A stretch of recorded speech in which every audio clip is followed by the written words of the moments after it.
Bharat Nepal border से 7 संदिग्ध गिरफ्तार। कौन है नसीम शेख, जिससे मिलकर लौट रहे थे सभी? पूछताछ में चौंकाने वाला खुलासा। चेकिंग में मिला ऐसा वॉकी टॉकी जो इंडिया में है प्रतिबंधित।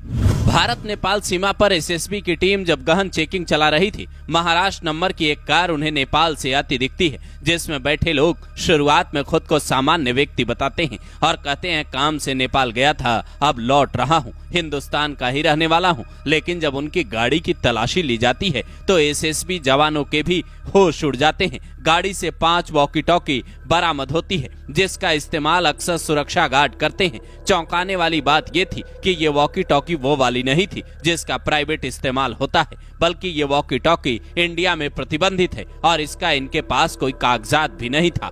तो सवाल था ये किससे बात कर रहे थे जो इतना सीक्रेट था और उसके लिए इन्हें वॉकी टॉकी का इस्तेमाल करना पड़ रहा था ताकि इनकी बातचीत को कोई डिकोड न कर सके। मोहम्मद मुस्लिम नाम का आरोपी बताता है, मैं पुणे में केटरिंग ठेकेदार हूं। अपने दोस्त नसीम शेख से मिलने नेपाल गया था। नसीम शेख नेपाल इस्लामिक संघ के एक्टिव मेंबर हैं। नेपाल में इस्लाम धर्म के विकास और उनके हितों की रक्षा के लिए ये संगठन काम करने का दावा करता है। लेकिन नवंबर 2024 में दैनिक जागरण ने एक खबर छापी थी जिसमें दावा किया गया था, यूपी पुलिस मुख्यालय की ओर से अलर्ट जारी कर ये बताया गया है कि इस्लामिक संघ ऑफ नेपाल भारत विरोधी एजेंडा फैला रहा है। संगठन की गतिविधियों पर नजर रखी जाए। यहाँ तक कि नेपाली सांसद और पूर्व मंत्री अब्दुल खान जब अपने समर्थकों के साथ बहराइच के लक्कड़ शाह बाबा मजार पर पहुंचे तो खुफिया एजेंसियां अलर्ट हो गई थी।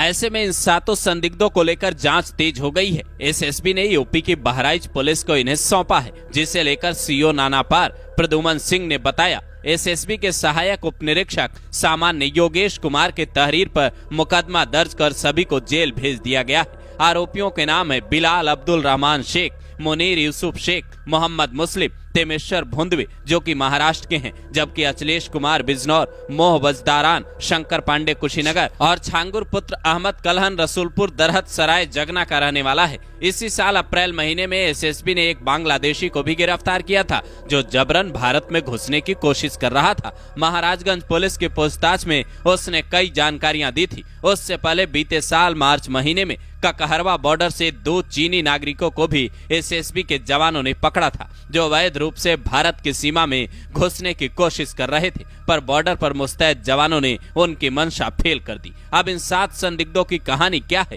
ये नसीम शेख से मिलने क्यों गए थे? क्या नेपाल में भी कोई भारत विरोधी प्रयोगशाला खोलकर बैठा है? खुफिया एजेंसियों के पास इसे लेकर क्या इनपुट है और पूछताछ में क्या जानकारी सामने आती है, ये देखने वाली बात होगी, क्योंकि ये मसला सिर्फ संदिग्धों की गिरफ्तारी का नहीं बल्कि देश की सुरक्षा का है। वॉकी टॉकी मिलने के बाद सवाल ये भी उठ रहे हैं कि क्या मोबाइल चैट पकड़े जाने और कॉल डिटेल खंगाले जाने की वजह से कई आरोपी अब वॉकी टॉकी का इस्तेमाल कर रहे हैं। फिलहाल ये खुलासा होना बाकी है कि जो लोग पकड़े गए हैं उनकी भूमिका क्या है और वो कर क्या रहे थे, लेकिन जांच कई ओर इशारा कर रही है।